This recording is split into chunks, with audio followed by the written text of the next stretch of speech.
talk about a version of a machine scheduling problem called flow shop problem. So let me put the title and I'll explain to you how it works. We're getting another break, right? This is supposed to be first break. Oh, in an hour. And more specifically, under machine scheduling, we're going to talk about a flow shop scheduling problem.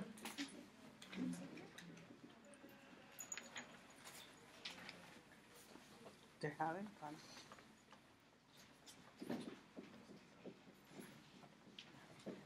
To appreciate this, to understand when it happens, first of all, you may ask, in real life, when do we have to deal with problems like that? So to explain to you when it happens, the best way to understand it is, let's take an assembly line type problem.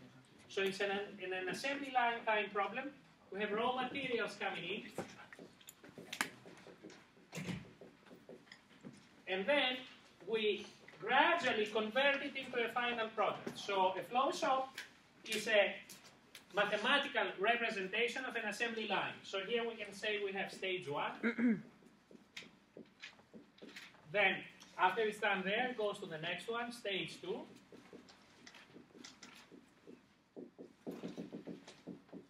And the last one, let's call it stage M. Just a K, whatever. So, and here is the final, the finished product.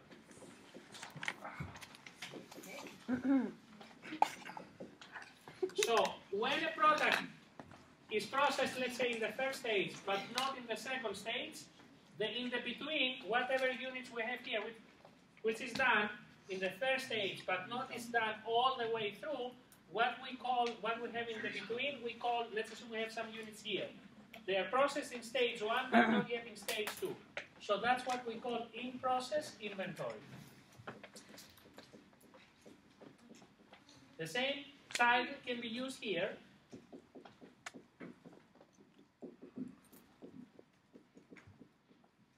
So those units are in process inventory. Those units are also in process inventory, but they're not identical. Those units have been processed by the first stage, but not by the rest of them. This one is more advanced. The units that are sitting here, let's say, they have been processed in the first 2 stages, but not by the rest of them. And the final product or the finished product is there. So those units at the end are ready to be sold to the customer. So this is the general the general layout, if you want, of an assembly line type process. That means raw materials go in on the one end, they're being gradually processed by first stage, second stage, etc., and the finished product is on the other end.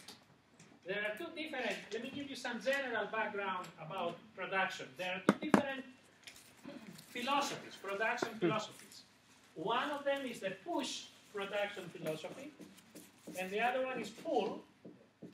And the pull philosophy, also called, sometimes has another name for it, just in time. So push versus pull, and as I said, for pull, sometimes we use a synonym.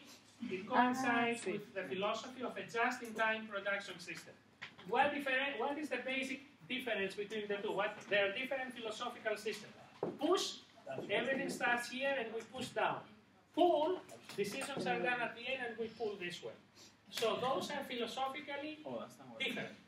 It depends, of course, which type That's waste, right? Again, waste? it's a philosophical argument. Which one of the, obviously today this one is the one that has prevailed in real life, and the reason is practical. Because this is demand driven.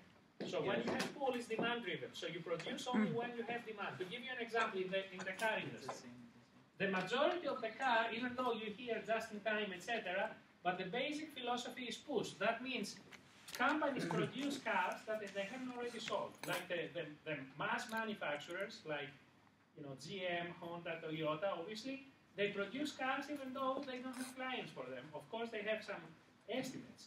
There are only the niche manufacturers are pull, like Ferrari. Ferrari is pull. There is no Ferrari car that is being manufactured if it has been already sold. Right. So only very niche manufacturers like Ferrari, Lamborghini, Maserati, those 3 are the ones that are pull. That means when a Ferrari gets into the assembly line, the car has already been sold. That means the customer has already given the deposit, and that's when production starts. But the mass manufacturers don't work this way.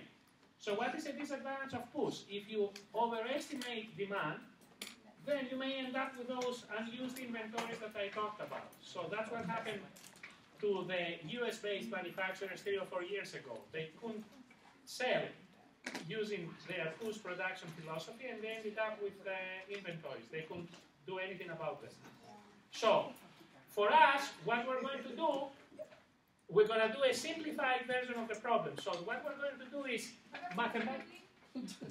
Based on what you just said, the best way to buy a car would be at the end of a fiscal year, right? No, that's different. So what No, you can order a okay, Ferrari. If it's not, related, you're not gonna buy it. It's related, but it's not exactly the same. Tell them maybe So, pay for it. They can start. Let me Okay. backtrack a little bit to answer that question. So what happens is that when cars are sold by the manufacturer to the retailers are the dealers, they usually give them incentives. And they say that if you sell a certain number of cars in a given time period, and usually they use the year as a time period, they say, if you sell a given number of cars, they give them a quota or so, then they give them rebates. Those rebates are not the rebates that you get if you buy a consumer product and there is a rebate to get it from the manufacturer. Those are rebates from manufacturers to car dealers. So they have a quota. And they say if you sell X number of cars during the year, it's like an incentive. You get a rebate for all of the cars you sold. So when October, November comes, that's the best time, it's about that there is only 1 month left in the year, so the dealers start discounting the cars because they want to meet the quota for the year and get a rebate. Furthermore, the models of the following year, usually they show up around October, November of the previous year. So there are 2 reasons. One is for them to meet the quota, to get the rebate, and the other reason is that when the new models are coming in, the old ones indirectly become obsolete a little bit. So usually the Less the expensive. time that the model can stay in a car, in a dealer, without losing its value is less than a year. So if it's over a year old, then it loses its value. Imagine if you have the 2000, let's say, 16 coming out. The 2015 can still be sold, but the 2014 is no longer new. So there are 2 reasons for October, November being the optimal time. One is that the dealers want to meet the quota that they have to meet to qualify to get the rebate from the manufacturer. And the second reason is if a new model is coming in, it's making the old one a little bit obsolete. So that's the reason. But here, what I'm trying to say, the problem, which one of the 2 philosophies, because there are 2 different philosophies, is better, is a different problem, and I'm going to show you in a few minutes a simplified version of the problem. So the simplified version of the problem that I want to solve is the following. What is the minimum number of stages to have an assembly line? 2. You must have at least 2 stages. So let's take a simplified version, the simplest possible version of the problem, where we have 2 stages. So we have stage 1, stage 2. And then the product is, what comes out of here is the finished product. So I'll give you a specific, we'll take a snapshot of this problem, and I'll give you a specific problem to solve. That means let's take a 2-stage problem, the simplest possible, and let's assume we have 3 different, if it's an assembly line for cars, of course an assembly line for cars has hundreds of stages, but if you want to simplify it, let's not use that analogy, it's not a good one. So if we have a product that goes, let's use generic terms, if you have a product that goes to those 2 stages, and we have 5, let's say 5 different versions of this product. So we have product, 5 different ones, 1, 2, 3, 4, and 5. And for each product, we know how long it takes to do it here, how much time we need to process it in the first stage, and how much time we need it to process it in the second stage. So obviously a product is done if it's processed in the stage 1, then in stage 2, then it's finished. So for the first product, again, I want to give you generic terms. Instead of saying how many minutes or how many hours, I'm going to use time units, generic terms. So time unit. What is a time unit? It can be minutes, it can be hours. We decide what it is. So let's use generic time units. So for product number 1, we need 6 time units in the first stage, time units in stage 1. And here is how many time units we need to process it in stage 2.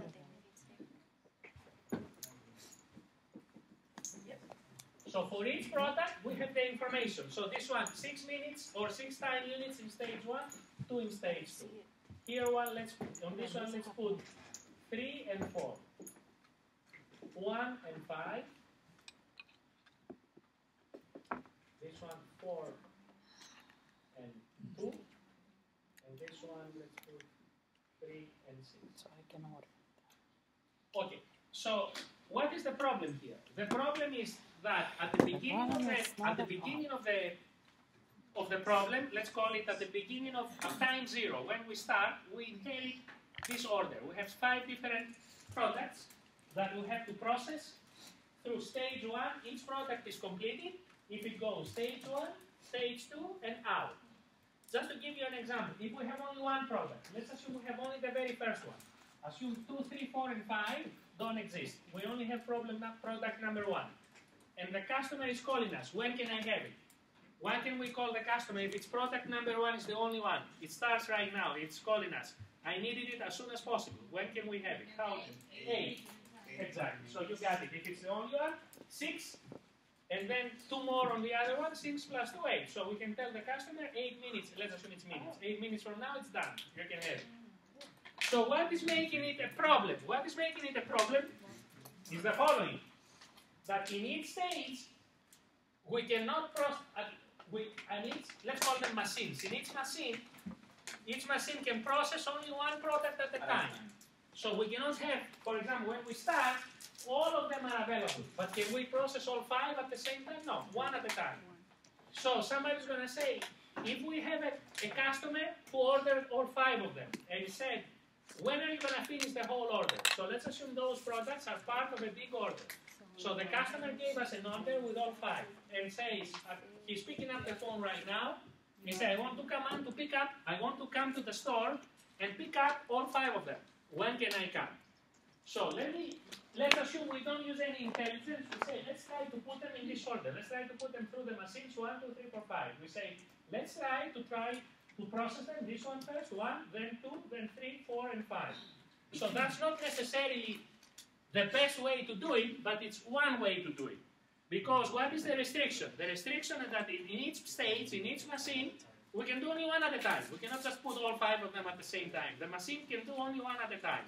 So let's assume with 0 intelligence, we say one way is to try to do them in the order they appear. How long is it going to take to do all of them? I'll show you the solution. The way we solve those problems, again, the order is given to us. And what we have to decide is if we try to do them in this order, 1, 2, 3, 4, 5, how long is it going to take? Okay, let me show you how it is done, because there's a restriction. The restriction is that for each one of those products, you have to do machine 1, finish them, then there is obviously if you finish in machine 1 and the other one is not ready, here there is waiting space, obviously. They can wait here. So when they wait here, as I said, how is it called? The term we use is in-process inventory. So let me show you, if we use this approach, if we try to do 1, 2, 3, 4, 5, how long is it going to take? It's not so easy to add up those times. You will see it will take a little bit longer. So how do we do this problem? How do we solve it? We can solve it using very simple techniques visually. So let's draw a line, and this line represents activity on machine 1, and let's draw another line to represent activity, action on machine 2, and again, we start at time 0. So I'll do it very slowly because I want each one of you to be able to follow how I can visualize the solution just using those lines. So is machine 1 and 2? Machine 1 is stage 1, machine 2 is stage 2. So we start at time 0. Let's assume we have decided to process them in this order, 1, 2, 3, 4, 5. So if we go this way, which one should go first? Product number 1.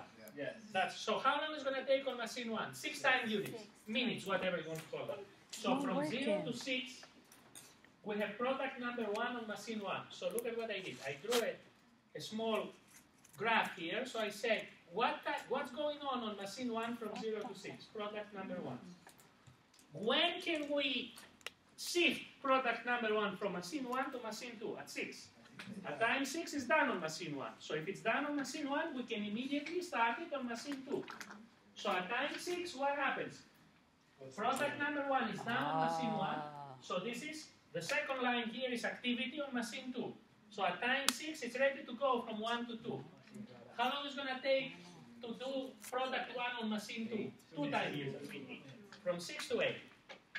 Oh. Alright, so look at how it goes. Product number 1. And what 6 about units on machine 1, and then 2 more on machine 2. So this is M1.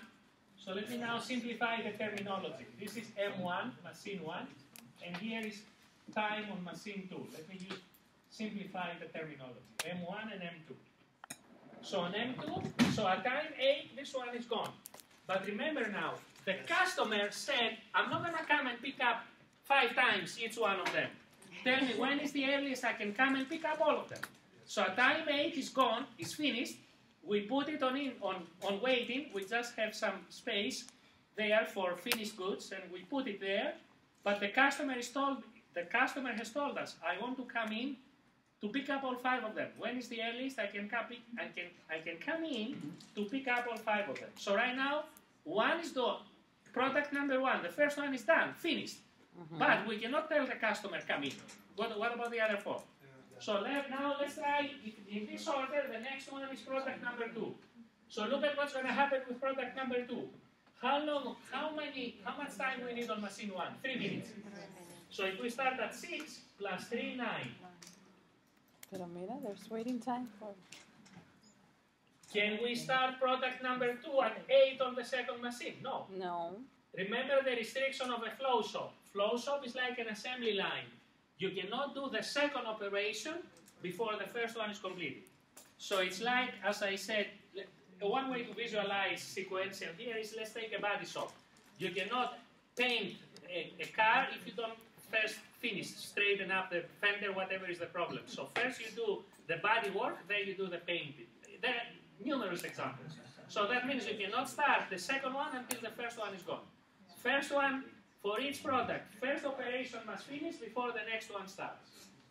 So now, up to 9, product number 2 is working. It's being worked on the first stage. At 9, it's done on the first stage. Now we can move to the second one. So at 9, we start on the second one. How long is it going to take? The numbers are get there. Set 4. 9 plus 4, 13. There's waiting time. Again, what is time 13? Completion time of the second product, but not the whole order. Okay, done with 2. Next one. Okay, now you'll see, I put the numbers there deliberately, some numbers to see all possible situations. Look at what's going to happen with product number 3. How long it takes on the first machine? 1. Only 1. So at 1 we can start, at 9, we can start. 9 plus 1, 10. Okay, at 10, product, look at that's the reason I do visually, because you have to be able to visualize what's going on. At 10, 3 is ready to go to the second machine. Can the second machine start working on it at 10? No, it's busy. So now what's going to happen? 3 has to wait.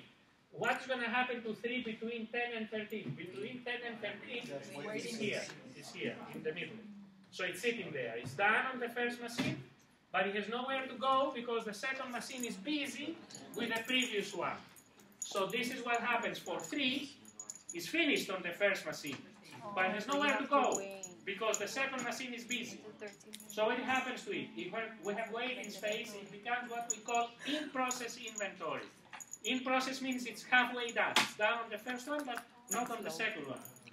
There's nowhere to go. So there's a waiting space. Not all So the it has to time. wait until 13. So when is the earliest we can start 3 on the second machine? 13.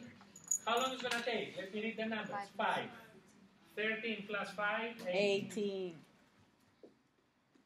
Yay. So another milestone. So those numbers, 8, 13, 18, are intermediate completion times. That means individual products are completed. But remember, it's a batch. So the customer said, I'm not going to come 5 times. Tell me when should I come to pick up all 5 of them. So 13 is completion time of 3. So now you see the routine. I can do the rest of it. So product 4 has a time of 4 time units requirements, 4 time units processing time on the first machine. When can we start? At 10. Plus 4, 14. Somewhere here. Same issue. 4 has to wait. 4 has to wait. It's done on machine 1 at 14, but has nowhere to go, just to wait until 18. And why? Because the second machine is busy with doing the previous one between 14 and 18. At 18, of course, we can start it on the second machine. Look at the time requirement, 2. So from 18 to 20.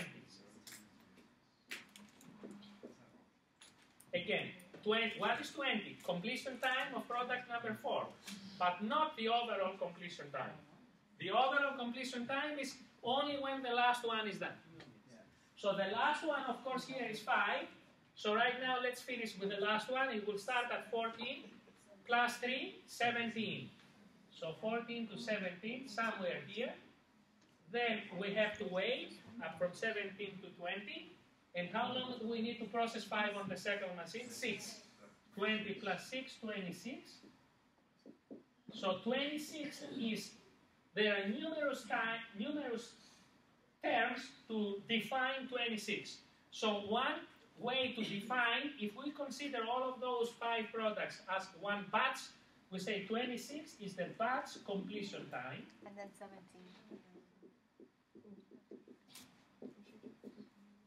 But in machine scheduling, we use another term. We call it make span. So 26, the formal definition is make span. Those are synonyms. But since you haven't heard this term before, make span is when we have a batch, is the total time from beginning of the beginning processing of the very first product until completion time on the last one on the last machine. So a formal term, when I give you a problem, and it's the term make span. Make span is total time when we start processing the batch on the very first machine until we finish processing the very last one on the last machine. So the answer here is, if we do them in this order, 1, 2, 3, 4, 5, make span, which is the total time we need to process all products on all machines, is 26. So what is the so now I can phrase the problem. The problem is this the best way to do it, or is there a different way we can sequence 1, 2, 3, 4, 5 so we can do better? It can be better. So the answer is yes, it can be better. So again, here what I did, I just used them the way somebody gave them in this order. I used 1, 2, 3, 4, 5, and I ended up with 26. So that is a 2-machine flow shop problem, and the question on the board is, what is the best way, in which sequence should we process 1, 2, 3, 4, 5 to do better? So is there has somebody done mathematical work to figure out what is the best way? The answer is yes. So the person who did it, just to give you some information, the way we're going to use is we're going to process the jobs according to an algorithm determined by an individual, Johnson, and that's the reason the algorithm is called Johnson's algorithm. So the individual who developed this, believe it or not, is not at all. So those problems are not at all. This algorithm was started approximately 50 years ago for the simplest problem with 2 machines, and has evolved when we have more than 2 and so on. So now what I'm going to do is I'm going to describe to you how that algorithm works. So the algorithm, what is the input? So the input is those numbers. So given those numbers, what is the question? In which sequence should we process 1, 2, 3, 4, 5 so that the number that we're going to get down here is the best possible? So right now, again, I repeat the problem. Given a list of products, usually we call them jobs, just to use terminology. Machine scheduling terminology, we use jobs and machines. So given a list of jobs, in this case we have 5 of them. In which order should we process those jobs on machines 1, 2 to minimize the make span? That means to minimize this number down there. The total time we need to process those jobs on both machines. Okay, let me slowly explain to you how this algorithm works. So this algorithm says, we have 5 jobs. 1, 2, 3, 4, 5. Sorry. Yes. Given a list of jobs, in which order should we process? So we will process those jobs to minimize the make span. Make span is the time it takes to do all of them on both machines. So the problem on hand is the following. Given a list of jobs, in this case we have 5. It doesn't restrict. It's not restricted to 5. We can have as few as 2. We can have as many as hundreds. Doesn't make a difference. The algorithm works for any number. Minimum 2. If you have only 1, obviously it's obvious. Just put this one and you're done. If you have as few as 2 or as many as thousands here, it works. So when, in this case, let's implement that algorithm, Johnson's algorithm, with those 5 jobs. I'm sorry. If we have 2, you don't have to do the function. No, if you have 1, you don't have to do the function. If you have only 1. If you have 2, you still have to do it. Because if you have 2, obviously, if you have 2, it's either 1, 2 or 2, 1. Somebody can say it's only 2 ways. Either 1, 2 or 2, 1. But if you have more than 2, it's getting to the point where just trying hard, all possible sequences is too much. By the way, just let me deviate. Somebody's going to say, I'm going to solve this problem the hard way. I'm going to try all possible ways. 1, 2, 3, 4, 5 is one way. 1, 2, 4, 5, 3 is another way. Can somebody tell me that with only 5, how many different solutions? Actually, I'll ask you this question in a few minutes. 25. 25? No, times 3 times. Let me tell you how many. You love math. You can tell you're into it. You're like, all right. Okay. Let's see how many possible solutions. We have 1, 2, if we have 5 jobs, okay, if we have 5 jobs, 184. on the first, we have to try, if we try trial and error, how many solutions? If we have 5 jobs, how many choices do we have for the first position? 5. We can try each one of those 5. So there are 5 options here. For the first position, which one to do first? You have 5 choices. You can try 1 first, 2 first, 3 first, 4 first, or 5 first. If you make a selection here, which one goes first? How many choices do you have? Which one goes second? 4. If you make a selection for first and second, how many choices do you have? 3. It's a factorial. Exactly. If you make those selections, 2 and 1. So this is 5 factorial. 184. 5 times 4 times 3 times 2 times 1. It's a big number. Even with 5, if you try the hard way, 5 factorial, by the way, for those of you, did I do that algorithm in the Excel bootcamp? There is a way to compute it. So I can put there equal FACT. Professor, you're gonna have us solve it that way? No. It's just, no, we're not going to do it this way. Because this way, as I said, It's the longest, right? yeah, look at what, if we want to know how many solutions in Excel, 5 factorial, we can compute it, 120. It's a big number. Go back to the... So this is not what I'm asking you to do. Déjalo que hable. One more time. I'm not going to ask you to try, this is trying brute force, as we say. Try all possible solutions to figure out what is the best. It doesn't work. Because even for 5 jobs you have to try 120 different solutions. It's impractical. It doesn't work. So there must be an intelligent way. So that's what I'm telling you.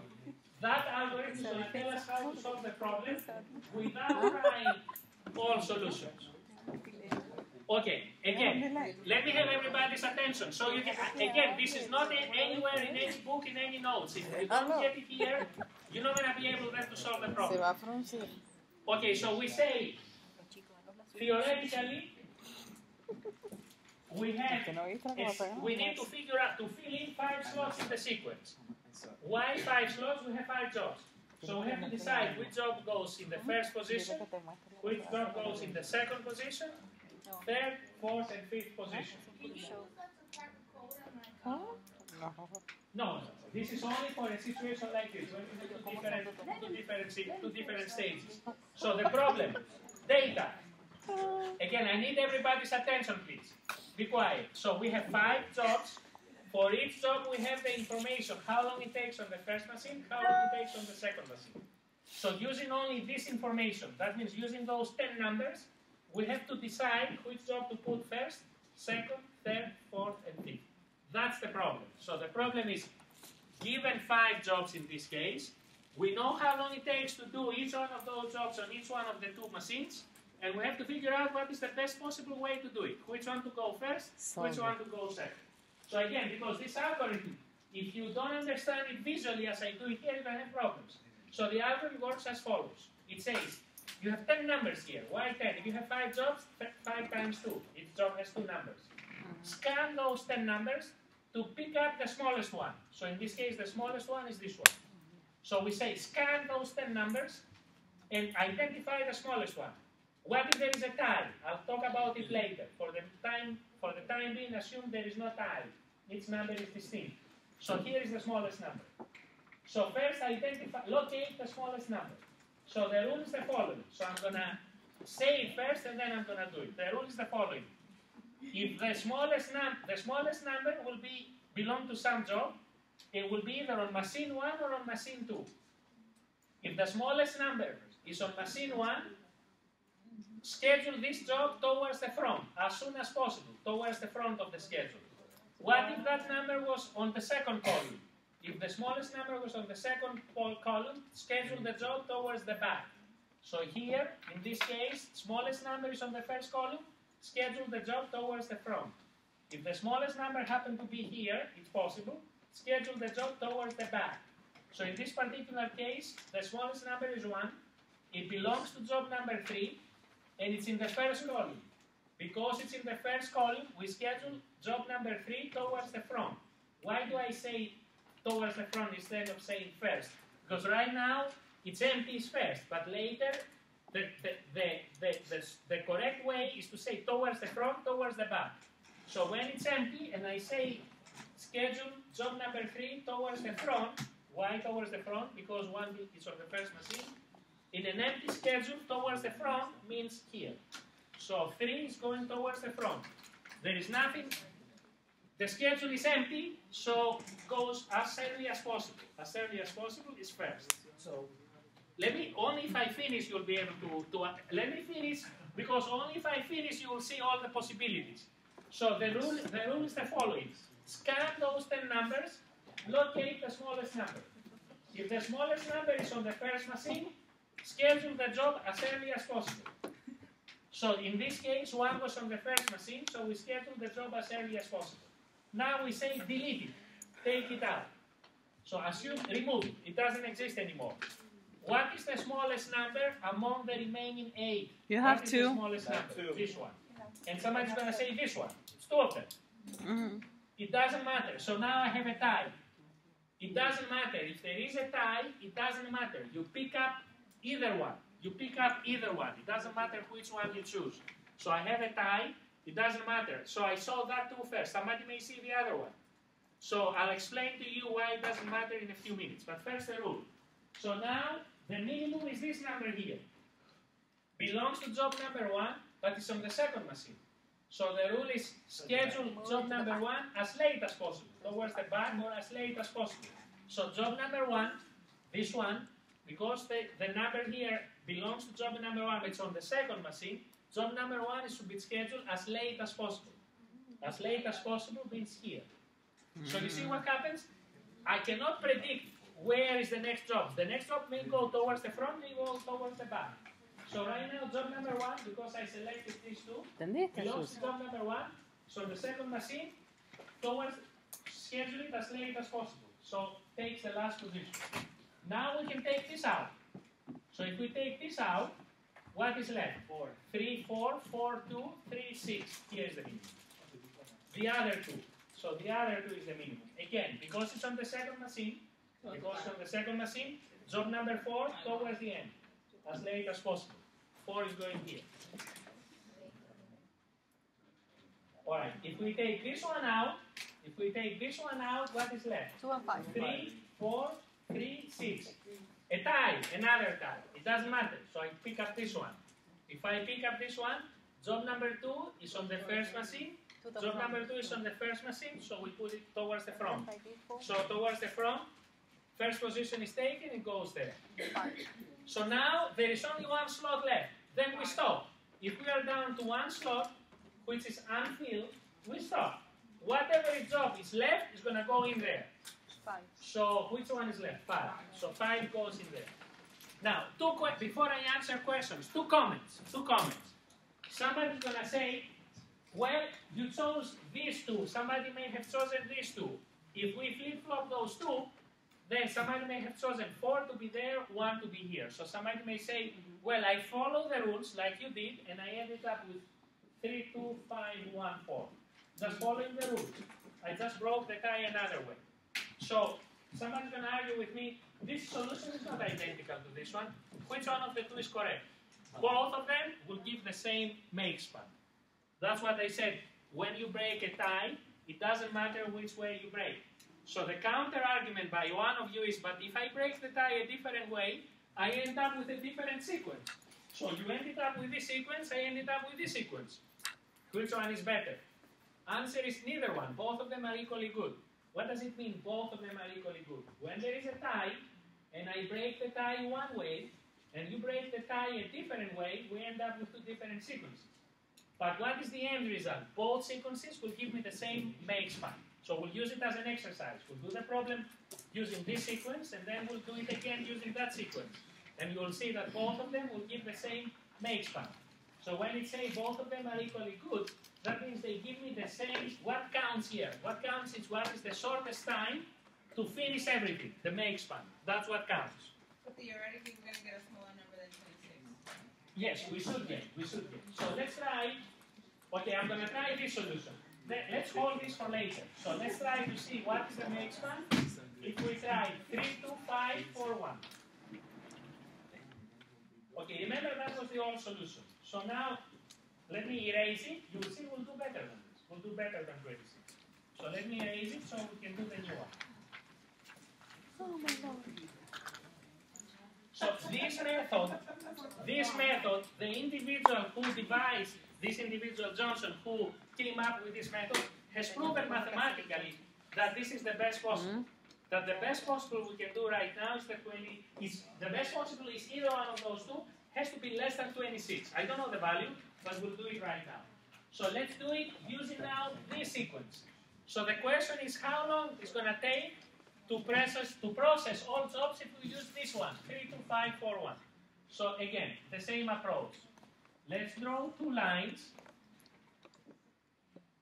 So line 1 is representing action on machine 1, and this line, action on machine 2. But what is the driver now? The driver is this sequence. So which one is first? 3. So let me do 3 first. 1 minute. 1 and then 5. So 1 minute on the first machine, from 0 to 1. And then at 1 goes to the second one, plus 5, 6. Okay, 3 is taking us 1 minute on the first machine and 5 minutes on the second machine. So which one is next in that sequence? 2. 2 is, the times are what? 3 and 4. 3 on the first machine. 1 plus 3 is 4. And then on the second machine is 4. 6 plus 4, 10. Again, you see, 2 has to wait between 4 and 6. So I'm not repeating all of this, that it has to wait. It's the same principles. I'm using the same principles like when I did it in the 1, 2, 3, 4, 5 order. But now I'm using the better order. I'm using the order that I got from implementing Johnson's rule. Next, so I'm done with 2. Next one is 5. What are the times for 5? 3 and 6. 3 on the first machine. 4 plus 3 is 7. Then it has to wait until 10. Plus 6, 16. So I'm done with this one. The next one is 4. What are the times for 4? 4 and 2. 4 on the first machine. 7 plus 4, 11. And 2 on the second. 16 plus 2, 18. And last one is 1. What are the times for 1? 3 6 and 6. 11 plus 6, 17.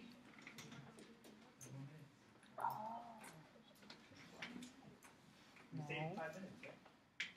Yeah, when I finish, let me tell you what is the difference. The last one is 2. 18 plus 2, 20. So how much are the savings? 6. What is the best time? 20, I can tell you, is the best possible time. So 20 is the best possible time. So somebody said how much we saved. Well, when we did it randomly, 1, 2, 3, 4, 5, it took us 26. It's down to 20. But two observations. This is the best possible. So if you try any different one, you're not going to do better than 20. Now, as an exercise, That's I want somebody start working on this one because I said if you break the ties a different way, you're not gonna do better. Try as an exercise to do 3, 2, 5, 1, 4. Try it as an exercise, and I'll tell you that you're gonna get the same answer. Why? Because as I said, when you break ties, it doesn't matter how you break ties. So that means in this case there is more than one sequence that gives us 20. So as an exercise, try right now to do 3, 2, 5, 1, 4. Actually, it's just to flip-flop the last two. Just flip-flop the last two, and you'll see you're not going to do better. Yes? When you originally did it, you included that if you have 5 products, the possibility is 120.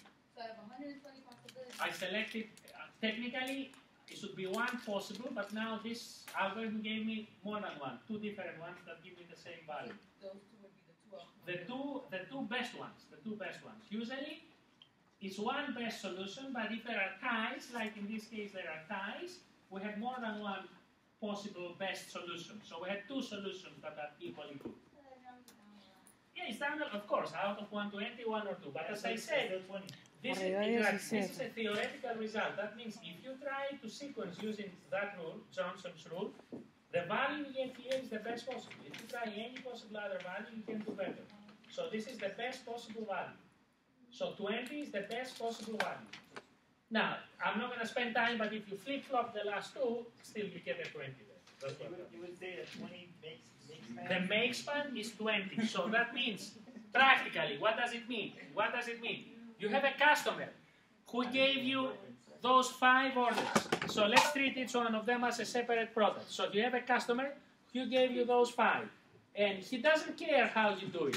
What he cares is the customer, let's say, what is the practical application? The customer is asking you, those are the 5 products that I want you to process for me. I don't care how you do it. That's your business, how you do it. What I care is when is the earliest that I can come in and pick up all 5 of them. So here we give the answer we can give to the customer is that you can come 20 time units from now. You can come 20 if it's minutes. 20 minutes from now, they will be done. How you do it is internal to the shop. So the sequencing is internal. What the customer cares is when is the earliest that he can come in and pick up all of them. So this is important when we have batch processing. If all 5 belong to the same customer, the customer doesn't want to come in 5 times. He wants to come in once and pick up all of them. But for us, why is it important to do the earliest possible? 2 reasons. One reason, of course, is customer service, but the other is what you just said, efficiency in the shop. You want to get them out so then you can do something else. So the reason that this is important is twofold. One is customer service. The shorter times, the earliest that you can deliver to the customer, the higher the level of customer service. But the other is what you just said, efficiency in the shop. By getting rid of them, getting them out, then you can do something else. So there's only 2 rules to Johnson's scan for the lowest. Scan for the lowest. If the lowest is on the first machine towards the front, if the lowest is on the second machine towards the back. This is an exam problem, so I'm going to ask you this version only. So I will give you a homework problem to be turned in next week. So let me come up with a problem. It doesn't have to be only 5 jobs. I'll give you a problem now with 6, just to show you that the method is not restricted to how many. The method works from as few as 2 to as many as millions, because the rule says pick up the smallest number. If it's on the first machine, put it towards the front. If it's on the second machine, towards the back. Delete, repeat. And you keep on doing it until you're down to 1 empty slot. When you're down to 1 empty slot, what do? You put whichever job is left in that slot. So that's the reason this rule is not limited by the number of jobs. This rule works even if you have a zillion of these. So right now, let me give you a problem as a homework problem for you to practice for next time we're in class. But then I'm going to discuss some possible extensions. But let me first give you the problem. So let me write a problem with 6 jobs. And remember what I said. If there are ties, breaking ties is irrelevant. It doesn't matter how you break ties. Even if you say, if you break them one way, I have one sequence. If you break them another way, I have a different sequence. What is the end result? The end result is either sequence is equally good. Because as I said, how you do them is internal to the shop. what is important to the customer is when can he come in to pick them up. If there is a tie and you have two different sequences, either one of them will give you the same make span. That means the same time at which the customer can come in and pick them up. So let me write a problem to do it as a homework problem. That will be due, as I said, next time we are in class. So let me put 6 jobs, and let me put bigger numbers so you have more options. The third homework problem, exactly. Professor? Okay. Can you be quiet, please, so I can hear? Kulama. Yes. Professor Kulomas? Be quiet, please. I cannot hear. So remember, if there's a tie number, she can get a different one, and you'll have a different, like a different set of digits. So Okay, still, that becomes an issue. Be quiet, please. If there is no bats, becomes an issue which one to go first. If they come to pick them up one at a time. If they come to pick them up at the end, it doesn't matter for you even if you put the more expensive one or the least expensive later, because the end time for the bats is the same. So that's an issue, and it becomes a factor if you have individual deliveries. She told me, what if one is more expensive than the other one? That is an issue when you have individual deliveries. But this approach is when you have batch deliveries. So let me put a problem for you, and then I'll talk about an extension, the obvious extension. What happens if we have more than 2 stages? So I'm going to briefly talk about it, and then we'll go into our second break before we come back for another subject. But now let me give you a problem that I want you to try. So I'll use the terminology jobs, and let me use 6 of them now. And what is given is M1, M2. That means time on machine 1 times on machine 2. So let's use bigger numbers now. 14, 2, 4, 12, 10, 6, 8, 7, 5, 9, 11. So we have 6 jobs. Here are the times on machine 1, machine 2. So you have, what is 2 questions. The first question is, what is the Johnson sequence? What is the optimal sequence according to Johnson? Just to give you a hint. 3. I chose numbers, as you see here, I chose numbers, there are no ties. So in this case, there must be only one unique optimal sequence. Why? I avoided ties. So the first question is, what is the best sequence? And the second question is, given that sequence, how long is it going to take? So 2 questions. What is the best sequence? And the second question is, if we implement that sequence, how long is it going to take? What is the make span?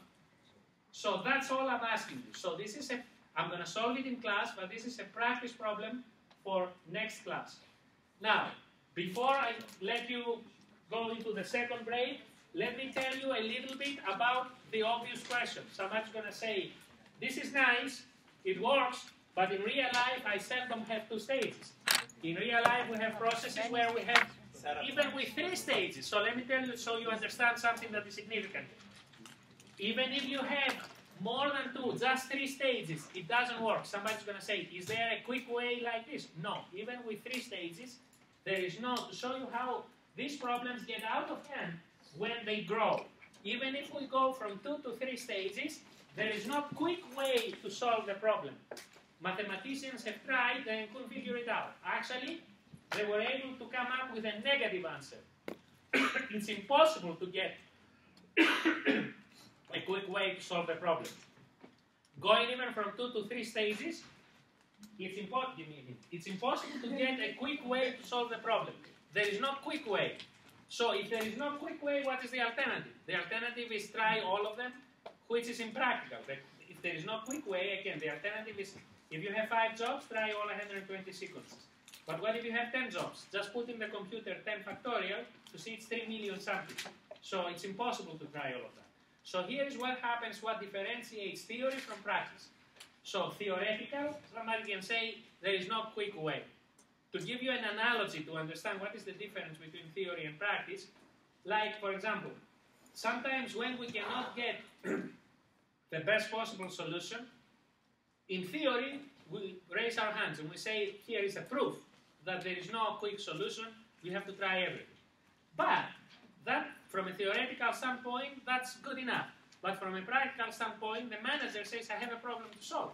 I mean, telling me it's not a good solution is not making my life any easier because I still need, I have here the assembly line with 20 stages, 30 stages, I have the jobs, I have the customer, I have to decide what to do. Just telling me there is no theoretical solution, from a theoretical standpoint, there is no quick solution from a theoretical standpoint is okay, but from a practical standpoint doesn't do me any good. That's the difference between theory and practice. So in theory, you can conclude that there is no quick solution and there is nothing more I can do mathematically. That's it. But in practice, you have a problem to solve. To give you an analogy, before I come back to that, the same dilemma was faced in aerospace engineering. That means the equations when there is airflow around an airplane wing, the equations that the physicists came up about this cannot be solved. The equations cannot be solved to 100% precision, but they can be solved close enough to 99% precision to design, why do you need to solve these equations?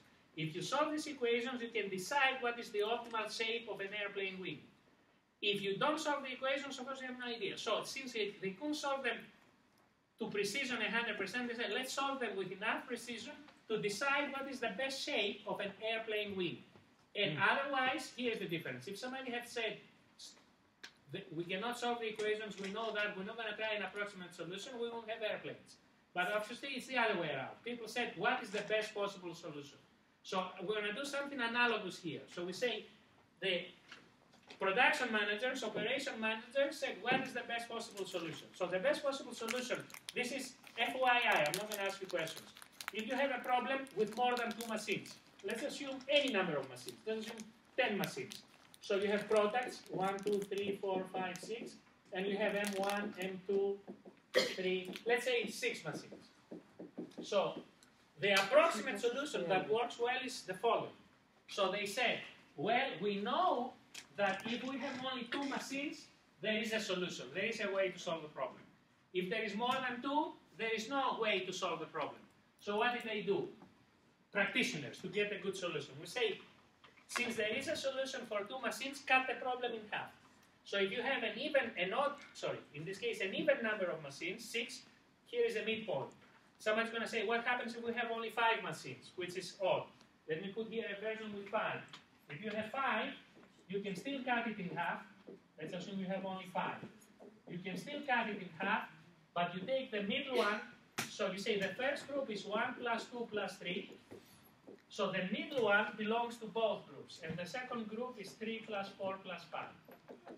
So the approach is cut the problem in half. If you have an even number of machines, there is a midpoint. So the first group is 1 plus 2 plus 3. And the second group, 4 plus 5 plus 6. So what is the practical solution? From the real problem, create a fictitious, fake 2-machine problem. So what is the time on the first machine? In this case, at the time for job number 1, 1, 2 plus 2 plus 3. What is the time on the fictitious second machine? At the time on machines 4, 5, and 6. So that's the practical solution that has been proven to work well. So if you have an assembly line in real life, which is not going to have 2 stages, will have 100 stages. Cut it in half. Figure out a fictitious stage comprising the first half of the machines, and a fictitious second stage comprising the rest. If there is a middle machine, put it in both groups. Then you create fictitious times for a 2-machine problem. Solve the 2-machine problem using that algorithm, and implement this solution to the real 6, 7, 8 machine problem. That's the way. So we call those approximate solutions. This solution is not necessarily, sometimes it's going to fail, sometimes it's going to fail. But why do we say it's a good one? Because practically they tried it. They generated random problems using computers, millions of problems. And they say, even when it fails, even when it's not the best possible, it's close enough to the best solution.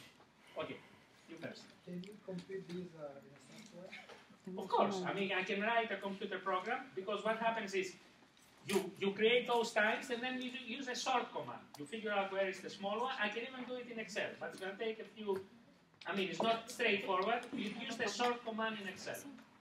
Yes. Keep going. For the uneven one, the odd number, Yeah, you take the middle one and you put it in both groups. how do you put the middle one? No, what I'm saying is you compute times for a fictitious two-machine problem. Right. So let's assume job number 1. If you have 5 machines, you say, what is the time on the fictitious third machine? Time on 1 plus the time on second plus the time on third. What is the fictitious time on the second machine? Time on third plus 4 plus 5. So it belongs to both groups. Okay, second and final break, 10 to 15 minutes, and then we come back. We got the answer, sorry. No, next week. No, I don't have the answer. No, we got the answer, we just, Okay. confirm for you. I'm sorry for Okay, we'll continue 10 to 15 minutes.